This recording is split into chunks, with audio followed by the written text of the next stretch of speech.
Hey fandom, it's me Aaron! Triforce Mike! And we're here with another week of comics. Yes, it's a small week after Thanksgiving, you know, but there's still good things to talk about like there is every week. We go through everything and we find what we like the best and we tell you about it.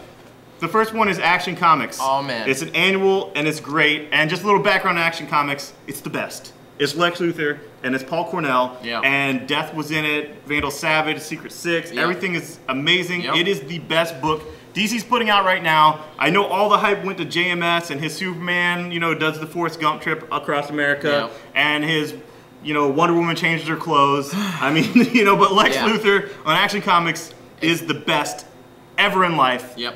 And this issue, you really should get it. The annual is awesome. It has him meeting Darkseid as a young man. And no spoilers, no spoilers, no spoilers. Him meeting Ra's al Ghul as a young man. And you see that he was, you know, truly evil before Superman. He was a bad dude. And, he murdered his dad.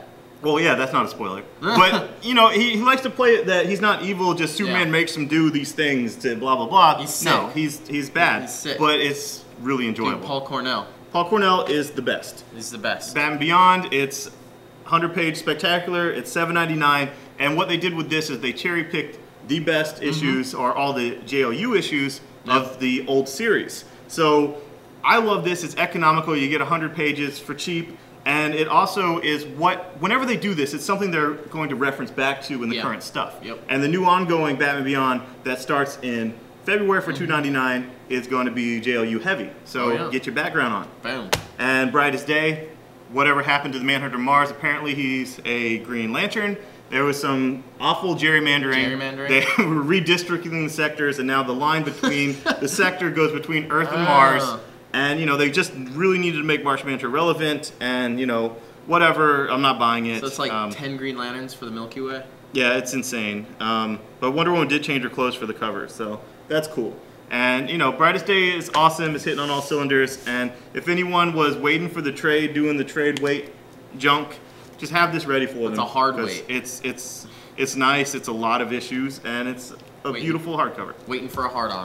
I don't know what that's about. Heroes for Hire. Now, this is so weird, right? Yeah. Like, this book, Heroes for Hire, has never really been that good in the past. All this stuff, everything, all the way back. I've never cared. I like Brubaker's Iron Fist, but, you know, and I've liked Way and Jason Aaron's Ghost Rider and whatnot, but, you know, whatever. I've never really cared for, you know, the concept. And Abnett and Lanning are the cosmic guys, you know? What could be more opposite than cosmic than street? This is insane. Yeah. What is Marvel thinking? That's stupid. Yeah. But when I read it and I thought about it, okay, what the cosmic thing did was have a huge threat and juggle a big cast. A big cast with a huge threat worthy of all of them. Okay. And that's exactly what they're doing here. It's a huge cast of all the street level people with a big threat they're going against. It's almost like Oracle, except it's not, you know, sexist. And just the control person puts together all these Heroes for Hire. They do little tasks, and they don't know what the overall task is. You do as the reader, but they don't know. And so, you know, she'll dispatch Falcon to do some recon, because, you know, he can see birds. Yeah. And then she'll dispatch Elektra to do the murdering. Not the other way around, because, you know, that wouldn't work. Yeah, that wouldn't work. So, it's really great, and I dug it, you know? I was surprised. I liked it. Generation Hope, you know, does art imitate life? Does life imitate art? Are you an internet troll? I don't know, but... Dude, I read that, and it's a Japanese artist in Japan takes the form of Tetsuo from Akira. Yes. That's because he's a fan of that. He even says, like... And that's his power. That's his power. So he can become art. He can become art. Oh, wow. That's kind of heady. That's a new, cool idea. But the art he becomes is the ripoff, and it needs to go in the swipe file. Absolutely. And if, like, Rich didn't put in the swipe file, either he's asleep at the wheel, or him and Kieran Gillen are just bed buddies. Yes. So that's the only option. That's the only way. Don't feed the trolls. Okay, Wolverine the Best There Is. It's parental advisory, but it's not Max. It really should have been Max. I mean, the first thing they did was Marvel headhunted one of Avatar's best artists, Rip, and I'm really pissed about that. That sucks, because Rip was great, and I'd like to see him do more Avatar stuff. But this was well drawn. It's sick. It's gory. It hurt my head with all the pound signs figuring out which curse words they were supposed to be.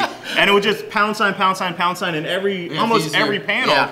And, you know, I would like to see them do the second print as a Max, where they actually do the curse words. Oh, that'd be awesome. Or do a variant where it's actual curse words, you know? So I could get behind that variant, because, you know, that wouldn't hurt my head, and there'd be a purpose to it.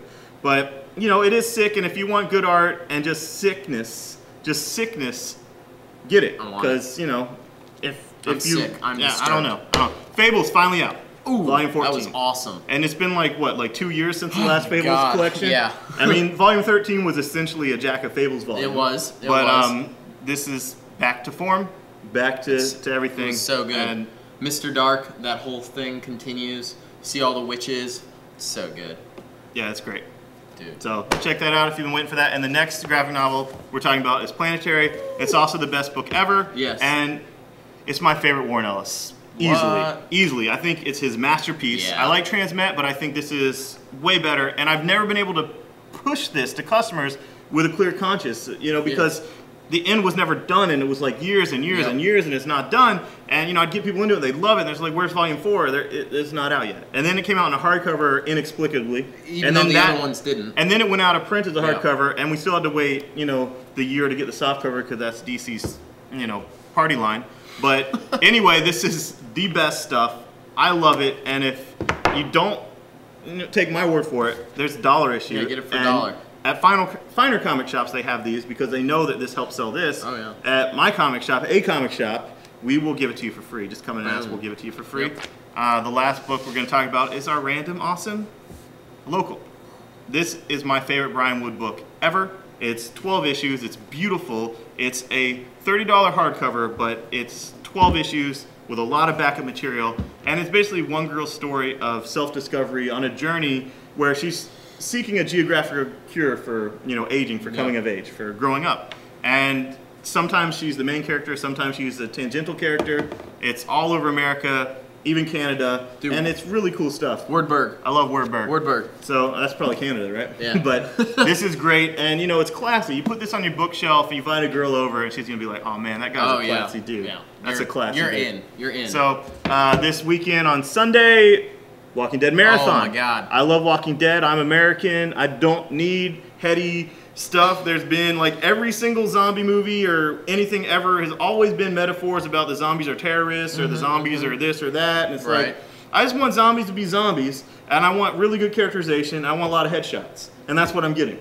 And I love it's the best thing on American TV. Yeah. I don't live in England, so I'm not going to speak on the BBC, but it's the best thing on American TV right now. I love Walking Dead Marathon. Come to the Geek Easy from 4:30 all the way to the finale, all the way through 11. We're going to be playing it, and AMC's playing that too. They took my advice, and they're doing a marathon from 4:30 to 11. That's awesome. So anywhere you're at, put on AMC from 4:30 to 11, watch the entire Walking Dead. It's awesome. And read the comic, because the comic and the book are very different. They're the same in tone, but there's different characters, there's different situations. They're both great on their own. It's good. And that's about it. Thanks. Bye-bye.